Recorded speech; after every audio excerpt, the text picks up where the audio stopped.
ربی اللہ، انسان کے لیے نہ کوئی کھٹکا، نہ کوئی خطرہ، نہ کوئی خوف، نہ کوئی حزن. جو کچھ ہو رہا ہے کس کے اذن سے ہو رہا ہے؟ اللہ کے اذن سے. اللہ کے اذن کے بغیر پتا تک نہیں ہلتا. یہ کوئی اندھا بہرا مادہ نہیں ہے جس سے مجھے کوئی خوف ہو. اندھا بھینسا چلا آ رہا ہو اس سے تو ڈرنے کا ہر انسان کو ڈرنا چاہیے، نہ معلوم کس کو ٹکر مار دے. لیکن نہیں، اس کائنات کو چلانے والا ایک سمیع و بصیر خدا ہے.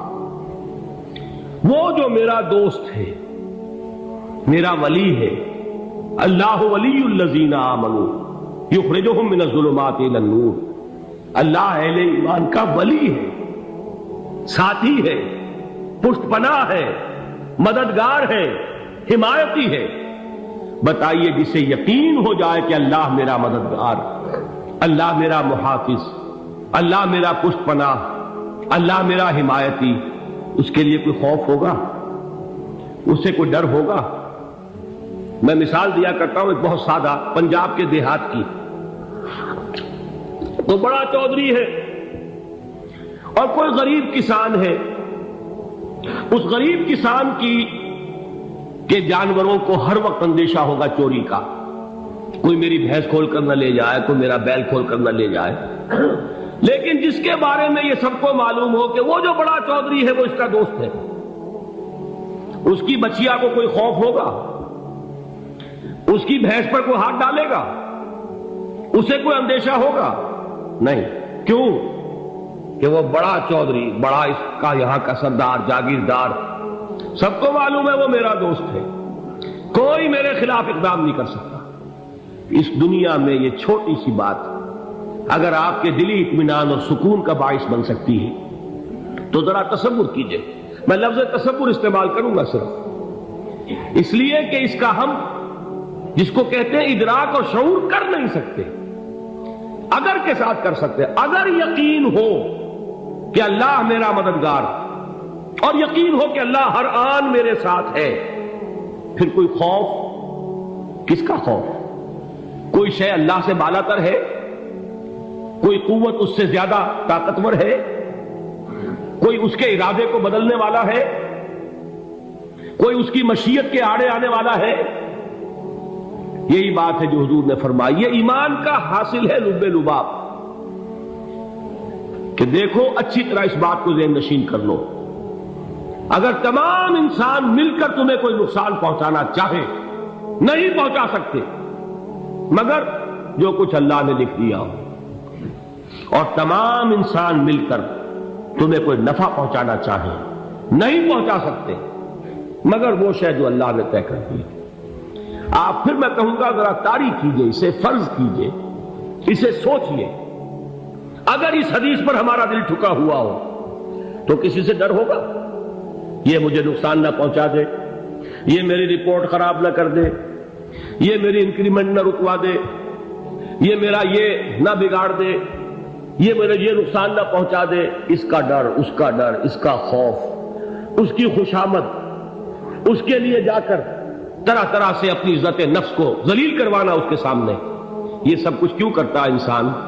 جب سمجھتا ہے کہ اس کے ہاتھ میں میرا کوئی نفع ہے، اس کے ہاتھ میں میرے لیے کوئی ضرر ہے، یہ مجھے کوئی گزن پہنچا سکتا ہے، یہ مجھے کوئی نقصان پہنچا سکتا ہے، یہ میرا کوئی کام بنا سکتا ہے، یہ میری کوئی ضرورت پوری کر سکتا ہے.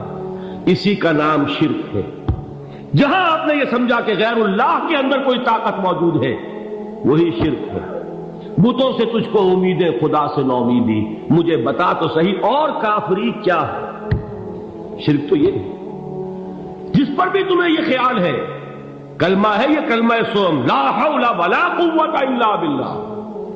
ذرا اس پر دل کو کبھی اگر آپ تصور کریں، پھر فرض کریں، دل ٹھک جائے اس پر، کوئی طاقت نہیں. یہی بات تھی جو شیخ عبد القادر جیلانی رحمۃ اللہ علیہ نے اپنی وصیت میں اپنے بچے سے کہی. 11ویں دینے والے ہیں لیکن حضرت شیخ عبد القادر جیلانی کی وصیت اور تعلیمات کو کتنے لوگ ہیں کہ جانتے ہو؟ یہ جن مقامات تک پہنچے ہیں وہ کس چیز کی بدولت پہنچے؟ انہوں نے جو پیغام دیا وہ کیا تھا؟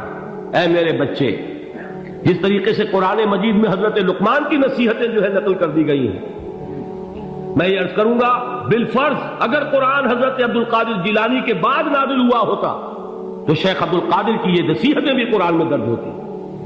اتنی اونچی نصیحتیں ہیں. اے میرے بچے، اس حقیقت کو ذہن نشین کر لے، لا فاعل فی الحقیقت ولا مؤثر الا اللہ. اس کائنات میں نہ کوئی فاعل حقیقی ہے نہ مؤثر حقیقی ہے سوائے اللہ. کسی شے میں کوئی تاثیر نہیں اگر اللہ نہ چاہے. آگ جلا نہیں سکتی اگر اللہ نہ چاہے. پانی ڈبو نہیں سکتا اگر اللہ نہ چاہے. زہر ہلاک نہیں کر سکتا اگر اللہ نہ چاہے.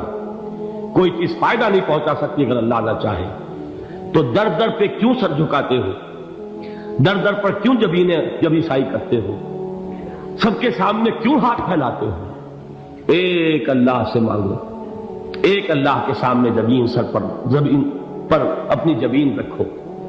لا فاعل فی الحقیقت ولا مؤثر الا اللہ. نظر آتا ہے ہمیں کہ پانی پیاس بجھا دیتا ہے. پیاس بجھانے کی صلاحیت پانی میں نہیں ہے، اللہ کے اذن سے. کھانا بھوک مٹا دیتا ہے. بھوک مٹانے کی صلاحیت کھانے میں نہیں ہے، اذن رب میں. دیکھیے یہی یقین تھا. حضرت موسیٰ علیہ السلام کا واقعہ یاد کیجئے. سامنے سمندر آ گیا ہے. قوم دیکھتی ہے پیچھے کہ گرد و غبار کا طوفان. معلوم ہوا کہ فرعون اپنے لشکر سمیت آ گیا. لشکر جب چلتا تھا تیز رفتاری کے ساتھ تو گرد و غبار کا جو طوفان اٹھتا تھا اس کا تصور کیجیے. اور لمحہ بلمحہ وہ قریب آ رہا ہے. پوری قوم نے کیا کہا؟ اے موسیٰ انا لمدرکون. اے موسیٰ ہم کو پکڑے گئے. قرآن مجید نے تو یہاں وہ باتیں نہیں لکھی ہیں، لیکن تورات میں یہ درج ہے کہ بنی اسرائیل جھگڑنے لگے، دست و گریبان ہو گئے موسیٰ کے ساتھ. موسیٰ نے یہ مروایا لا کر، اس سے تو ہم ہی بہتر تھے. وہاں کھانے کو ملتا تھا، زندگی تو تھی. بیگار ہم کر رہے تھے، موت تو نہیں تھی. اب جو کچھ ہوگا اس کا تصور کرو، جس طریقے سے ہمارے ٹکڑے اڑائے جائیں گے. تو لڑ رہے ہیں حضرت موسیٰ علیہ السلام سے. یہ تورات کی تفصیل ہے. قرآن میں صرف اتنا آیا ہے، پریشان ہو کر انہوں نے کہا انا لمدرکون. موسیٰ ہم کو پکڑے گئے. اس وقت موسیٰ کا جواب کیا ہے؟ کلا ان معی ربی سیہدین. نہیں، میرے ساتھ میرا رب ہے، وہ راستہ دے گا. بتائیے کہاں راستہ نظر آ رہا ہے؟ یہ ہے ایمان بالغیب. راستہ نظر نہ آئے تب اللہ پر یقین ایمان ہے.